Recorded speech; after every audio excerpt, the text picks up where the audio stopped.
Hi, I'm Joyce, your teacher for today. Let's discuss mechanical wave, its type, and their properties. The two categories of waves we're going to be discussing are the transverse wave and longitudinal wave. In this discussion, we will examine how can an energy be transferred through a medium and be able to produce a wave, and what are the different waves that can happen. But before we start, let me define some terms that you may encounter in this lesson.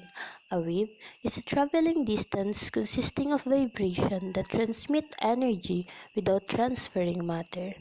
Medium is a substance through which the waves travel.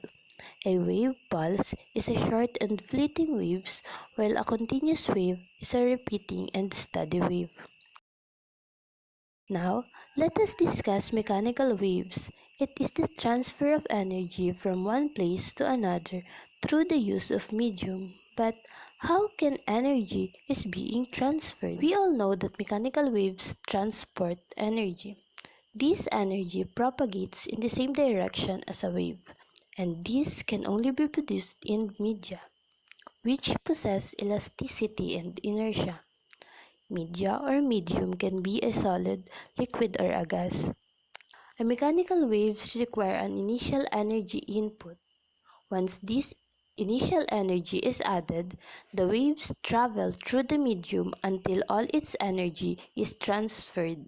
So now, let us come to the two categories of mechanical waves. First, let's talk about the transverse wave.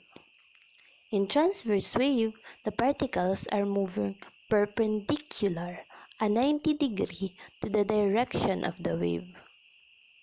As you can see in the picture, the person is creating a pulse to start this wave. She's creating a disturbance.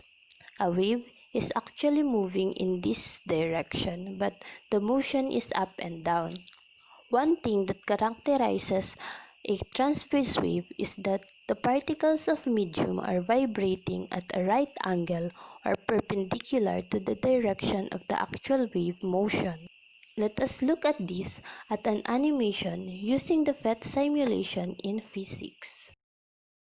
This is a string, and I will move it up and down. While I am doing this, pay close attention at the green dot.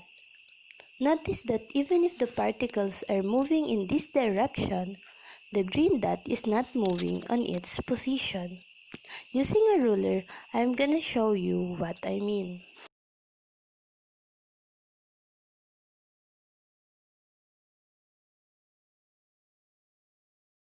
And also, in transverse wave, we can see a bumpy part like this and this.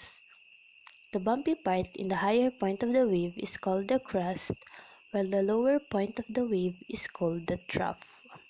The most common examples of transverse waves is the plucking of a guitar string and water waves. The second type of wave I want to discuss today is the longitudinal waves. In this type of wave, the particles vibrate parallel to the direction of the motion of a wave. Example, I am holding the end part of the slinky spring and the other end is in a fixed position. I will put a little force forward in this direction. This kind of wave would create a compression and a rarefaction. The compression is the area where the spring is a little bit closer together, and the rarefaction is the area where the spring is spread out. There is a high pressure in compression and low pressure in rarefaction. Sound is a great example of longitudinal waves.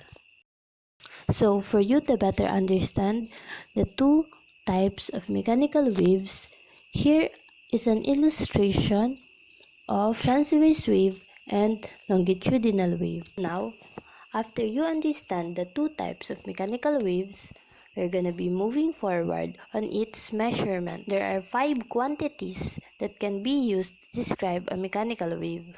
These are the wavelength, amplitude, period, frequency, and the speed. First measurement is the wavelength. It is the distance between the two successive crests or a trough point in either transverse or longitudinal wave. This means that this is a wavelength because, as said in the description, two successive points from this crest to this another crest is equivalent to one wavelength, or from this trough to this another trough is equivalent to one wavelength. Amplitude is the second measurement of a wave. It is the maximum displacement of the particles of a medium from its state of equilibrium. What is being referred to by equilibrium is the central position or rest position. This is the amplitude, the measure of the highest or lowest point from its resting position. Meter is the unit we use for amplitude. Let's now come to frequency and period. Frequency, or F, is the number of waves passing by a specific point per second.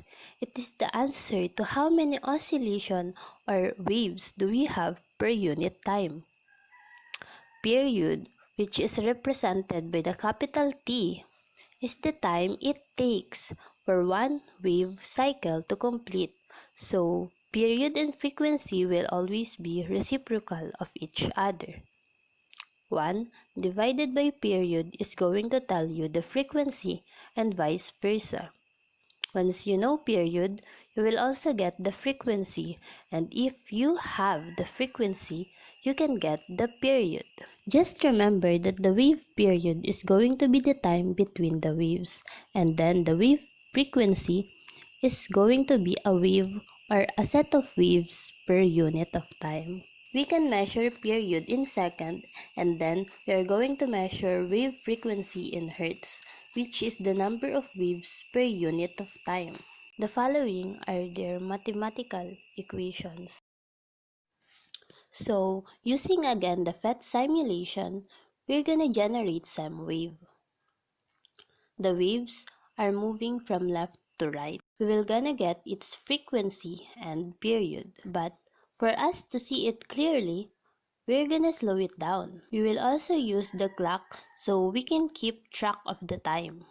We're going to create one wave and stop it after we go through one oscillation and find out what is going to be our period. Well, we just finished a wave, but what is the period?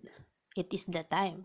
So it means that the period is 0.67 seconds. Now, for us to figure out what is the frequency, we are just gonna let that clock run until it gets 1 second. So I need to stop it here when it reaches 1 second, and so how many waves do we see in the screen? Well, it is 1.5 waves, and so our frequency will going to be 1.5 hertz. So we could have done it by just looking at the simulation, doing some experimentation, or we could just do it mathematically using the formula I have given earlier. Last measurement is the wave speed, which is the rate of movement of the distance.